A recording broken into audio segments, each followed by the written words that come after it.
नाज़रीन, आज की ताज़ा सियासी अपडेट्स के साथ मैं हूं बिलाल रशीद और आज मैं आपके सामने दो धरनों की कहानी रखना चाहता हूं, कुछ डाट्स रखना चाहता हूं। अगर आप उनको मिलाएंगे तो ये जाके मिल जाते हैं, एक शख्सियत के गिर्द घूमते हैं। तो ये दो जो धरनों की कहानी है, पहला धरना हुआ था 2017 में, नवाज शरीफ साहब वज़ीर आज़म थे और तहरीक लब्बैक का धरना हुआ। सुप्रीम कोर्ट ने खुद नोटिस लिया और करार पाया कि इदारों के लोग मुलविस हैं इसमें, उनके खिलाफ तहकीकात की जाए और उनको सजा दी। इसके खिलाफ नजरसानी की अपीलें दायर की गई, इस्टेब्लिशमेंट ने करवाई मुख्तलिफ इदारों की तरफ से और तहरीक इंसाफ ने भी अपील दायर। उस वक्त ये बावर किया जाता है कि जो इस्टेब्लिशमेंट थी वो उसकी हमदर्दी इमरान खान के साथ थी और नवाज शरीफ को उस वक्त उसकी जो हुकूमत थी उसको कमजोर करना मकसूद था इस धरने का मकसूद। तो जब इसका फैसला दिया जस्टिस काजी फायद ईसा ने तो उनके खिलाफ फिर रेफरेंस दायर हुआ इमरान खान साहब के दौर में और उसकी कहानी हम जानते ही हैं। और अब उन्होंने नजरसानी का केस दोबारा सुना हुआ है। गो कि मेरी राय में इस टाइम जो ज्यादा जरूरी मामला है वो 90 दिन के अंदर इलेक्शन मुनक्किद कराने का, जो होते नजर नहीं आ रहे, और उससे ज्यादा अहम मामला कोई भी नहीं है इस टाइम मुल्क के लिए। और जो दूसरा धरना था वो दिया गया 2019 में, मौलाना फजलुर रहमान ने दिया और बाद में उन्होंने इंकशाफ किया कि हमारे साथ तो जनरल बाजवा ने वादा किया था कि हुकूमत हटा दी जाएगी। तो देखें दोनों जो मामलात हैं धरनों के, जाके एक ही शख्सियत के गिर्द घूमते हैं और जस्टिस काजी फायद ईसा का सारा मामला, सारा क्राइसिस, सारा उनका के खिलाफ रेफरेंस और उनका अपने मनसब पर आना, चीफ जस्टिस तक पहुंचना और वो केस दोबारा से टेकअप करना, वो सारा एक ही शख्सियत के गिर्द घूमता है। उसके बाद एक प्रोग्राम है नसीम ज़ाहिरा साहिबा का, ये है 24 न्यूज़ पर इनका प्रोग्राम है 21 अप्रैल 2023 का।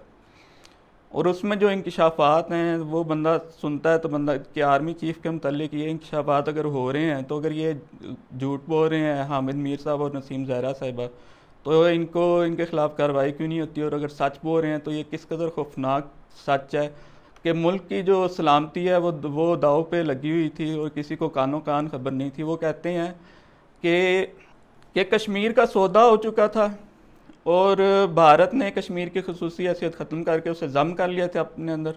उसे साल, सवा साल या 1.5 साल हो चुका था। और एक प्रोग्राम बनाया जनरल बाजवा साहब ने कि मोदी को बुलाया जाए पाकिस्तान, और उस बारे में जो उस वक्त के वज़ीर ख़ारजा थे शाह महमूद कुरैशी साहब, उनको कानो कान खबर नहीं थी।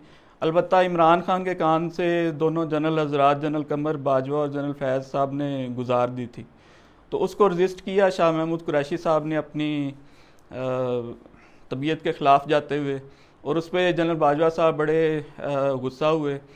और नसीम ज़ाहिरा साहिबा ये कहती हैं कि 20-25 अखबारनवीसों की मौजूदगी में जनरल बाजवा ने ये कहा कि हमारे पास तो हमारे टैंक चलने के काबिल नहीं है और हमारे पास डीजल नहीं है ट्रूप्स की मूवमेंट के लिए। इन हालात में भारत से जो के दोस्ती के अलावा और कोई चाराकार हमारे पास नहीं है। तो हामिद मीर साहब ये कहते हैं दरअसल वो नोबल इनाम हासिल करना चाहते थे कश्मीर का मसला हल करा के, और कश्मीर का मसले के हल से जो मैं समझा हूँ मुराद ये थी कि आज़ाद कश्मीर हमारा और मकबूजा कश्मीर उनका।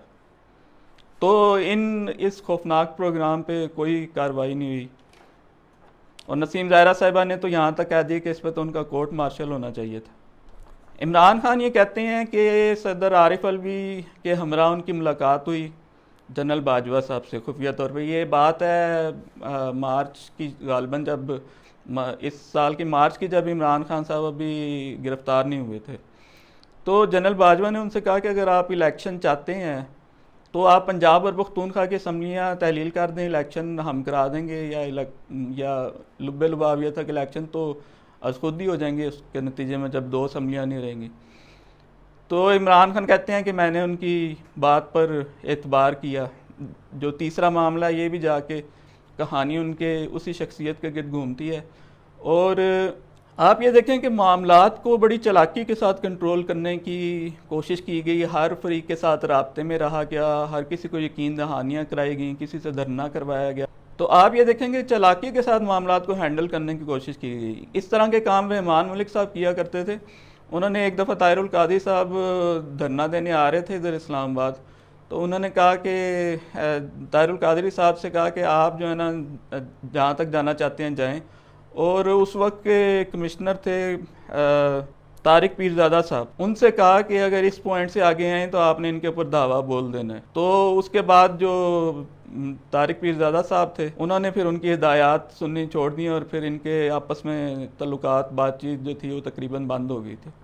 आप ये देखेंगे पिछले 18 माह में मुल्क में सियासत का गला घूंट दिया गया है, ज़बरदस्ती प्रेस कॉन्फ्रेंसेस करवाई जा रही हैं और सहाफ़त का गला घूंट दिया गया है। बेशुमार लोगों को जॉब से अपने प्रोग्राम बंद करने पड़े और जो इमरान रियाज खान साहब के साथ हुआ वो आपके सामने है, जो दूसरे कुछ जर्नलिस्टों के साथ हुआ और किस तरह कुछ लोग भाग कर बैरून मुल्क जाके वीलॉग्स कर रहे हैं, वो आपके सामने है। इमरान खान साहब को जहाँ एक तरफ कहा जा रहा था कि आप असम्बलियाँ तहलील कर दें, हम इलेक्शन करा देंगे, दूसरी तरफ मंसूबा ये था कि इमरान खान के ऊपर बहुत सारे केसेस डाल के उसको गिरफ़्तार कर लेना, उसके बाद उसने जेल से वापस ही नहीं निकलना ही नहीं है और इलेक्शन अव्वल तो होना ही नहीं है और अगर होगा तो एक कंट्रोल्ड इलेक्शन अपनी मुट्ठी में, जो कि आईनी मुद्दत से बाहर होगा। अदालतों के जो पिलर था वो बुरी तरह ज़ख्मी हुआ है, मुनज़्ज़म होने के करीब है।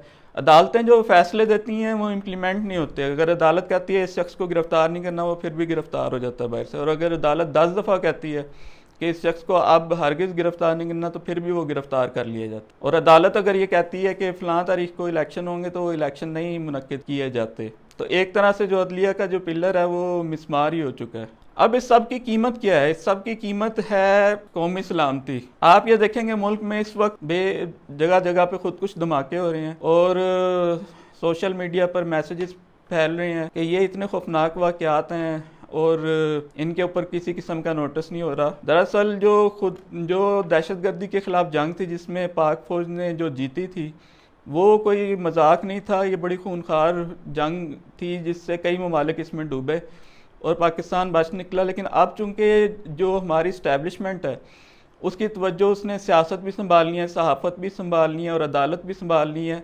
तो इन हालात में ज़ाहिर है कि मुल्क की आपके ख़िलाफ़ जो लोग हैं, इंडिया या अफ़गानिस्तान से आते हैं लोग, तो उनको आप कैसे कंट्रोल करेंगे जबकि आपके जो ISI के चीफ़ हैं वो इमरान खान के ख़िलाफ़ प्रेस कॉन्फ्रेंस अगर कर रहे होंगे तो वो कैसे? ज़ाहिर है उनकी एक ही तरजीह हो सकती है एक टाइम पर। आज मैंने एक वीडियो देखी सोशल मीडिया पर और उसमें किसी इलाके में फ़ौजी जवान मदद की कोशिश कर रहे हैं, लेकिन जो मुकामी पश्तून जो लड़के हैं और मर्द हैं, बूढ़े हैं, वो उन्हें वहाँ से ज़बरदस्ती हटा देते हैं और उनको ज़ख्मियों की मदद के लिए आगे जाने नहीं देते और उनको बुरा भला कहते हैं। तो ये सारी वो कीमत है और ये कीमत है बेसिकली जो फ़ौज की जो पॉपुलैरिटी थी मुल्क में, ये उसकी कीमत पर ये सारी अचीवमेंट्स हासिल की गई हैं।